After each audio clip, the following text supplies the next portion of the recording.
साथियों, हम लोग इस समय हैं करावल नगर विधानसभा और यहाँ पे अरविंद केजरीवाल में दिल्ली सरकार में है, लेकिन उन्होंने अपने सबसे बड़े चेले और चापलूस दुर्गेश पाठक को चुनाव लड़ने के लिए भेजा था। और दुर्गेश पाठक यहाँ बड़े बड़े वादे करके गया था और कह रहा था कि मैं चाहे जीतूँ चाहे हारूँ, मगर मैं करावल नगर विधानसभा को कभी छोड़ूंगा नहीं। लेकिन आज यहाँ के नागरिक, यहाँ के लोग जिस तरह से नाराज़ हैं और दिल्ली सरकार को लगातार आईना दिखा रहे हैं, मगर दिल्ली सरकार तो अभी अपने कानों में तेल डाल के सो रही है और देश विरोधी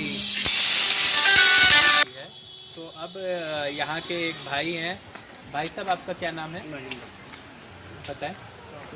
मैं नागिंदर से बोल रहा हूँ। माननीय केजरीवाल से मेरा अनुरोध है कि हमारे पूर्वांचल के लोगों को जमुना जी क्योंकि उसमें कोरोना था।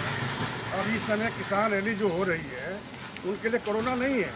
जिनके लिए टेंट लगवा रहे हैं, बिस्तर लगवा रहे हैं, खाने पीने की व्यवस्था कर रहे हैं, क्या उनके लिए कोरोना नहीं है? और हमारे पूर्वांचल के लोगों को लिए कोरोना था, जो जमुना जी छठ पूजा घाट पर जाने से मना कर दिए, इससे कि आप लोग अपने अपने घर में छठ पूजा करिए। कोरोना है। और जब किसान रैली हो रही है, क्या उनके लिए कोरोना नहीं है? हमारे पूर्वांचल के लोगों के साथ जो व्यवहार कर रहे हैं और उन्हीं के वोटों से जीतते हैं। तो आप ये देख सकते हैं कि जो पूर्वांचल भाई यूपी बिहार के दिल्ली में रह रहे हैं, वो लगातार दिल्ली सरकार की जा रही उपेक्षाओं से बड़े त्रस्त हैं।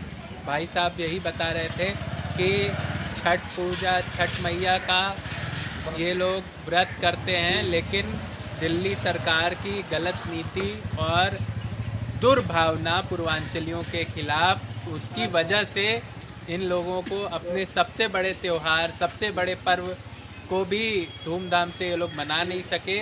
और दूसरी तरफ दिल्ली सरकार किसानों को बिना टेंट लगवा रही है और खाने की व्यवस्था कर रही है, जहाँ पे किसान आंदोलनों में ना तो कोई सोशल डिस्टेंसिंग फॉलो किया जा रहा है, ना ही किसान आंदोलन में कोई मास्क लगा रहे हैं और सैनिटाइज़र की भी व्यवस्था नहीं है। तो और किसान आंदोलन को सिर्फ भड़काया जा रहा है, मुद्दे किसानों को पता ही नहीं है। लेकिन यहाँ पूर्वांचल के भाइयों को सारे मुद्दे पता हैं और वो लगातार अरविंद केजरीवाल को आईना दिखाने की कोशिश कर रहे हैं। इसी क्रम में हमारे भी भाई साहब, आप अनिल भाई, आप कुछ कहना चाह रहे थे? हाँ, आप कहना चाह रहे थे, हाँ बताइए। सर, ये किसान आंदोलन कर रहे हैं, उससे कोई मतलब नहीं, वो अपना करे, ठीक है। लेकिन सबसे बड़ी बात है कि छठ पूजा क्यों नहीं करने दिया? वोट लेने के समय में भी तो आते हैं, बोलते हैं कि मैं साथ हूँ यूपी बिहार के लोगों के। लेकिन जब ये छठ पूजा करने का टाइम था तो बोल रहे थे कोरोना है, कोई नहीं करेगा, कोई घाट पर नहीं जाएगा। लेकिन एक किसान आंदोलन जो हो रहा है वो ठीक है, अपना जा रहा है। मनीष सिसोदिया जी खुद जा रहे हैं, खुद धरना पे बैठ रहे हैं, ठीक है, जो उप मुख्यमंत्री है दिल्ली के। और ये भी आप कहना चाह रहे होंगे कि एक तरफ तो छठ पूजा को मना कर रहे हैं, दूसरी तरफ अक्षरधाम में सरकारी पैसे से पूरा सरकारी पैसे से दीपावली के दिन पूजा करवाए हैं और सब व्यवस्था ला करके। उनके लिए कोरोना नहीं है। और उसके लिए कोरोना नहीं है, बट छठ पूजा था जो हम यूपी बिहार के लोगों के लिए मतलब सबसे बड़ा पर्व है छठ पूजा, बट वो नहीं होने दिया घाट पर। यहाँ तक कि मैंने छठ पूजा के दिन ITO घाट पे गया था, वहाँ पे सारे पुलिस के रेट लगवा दिए थे, मतलब एक भी आदमी अंदर नहीं जा सकता, पुलिस डंडा बंदूक लेकर के वहाँ पे मुस्तैद था। दिल्ली सरकार के आदेश से। दिल्ली सरकार के आदेश से। ये क्या हुआ? इलाज कराने भी आते हैं तो बोलते हैं कि 500 रुपया ट्रेन से आता है, 500 का टिकट लेकर के और 5 लाख का इलाज करा करके जाता है।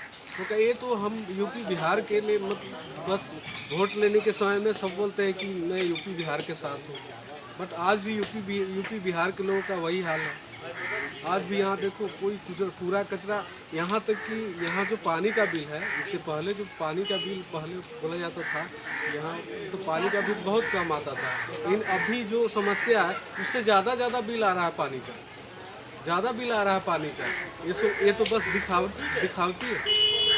तो अभी हमारे भाई ने पूरी तरह से अरविंद केजरीवाल को नंगा कर दिया और एकदम सच बता दिया कि चुनाव के समय कैसे बात करते हैं, और जब चुनाव ख़त्म हो जाता है तो फिर सरकार अपने असली रंग में आ जाती है और अरविंद केजरीवाल सरकारी अधिकारी हैं तो लाल फीताशाही पूरी तरह से चलती है। 5 साल कोई काम नहीं होता और वोट मांगने के लिए सिर्फ प्रचार की राजनीति करते हैं। धन्यवाद।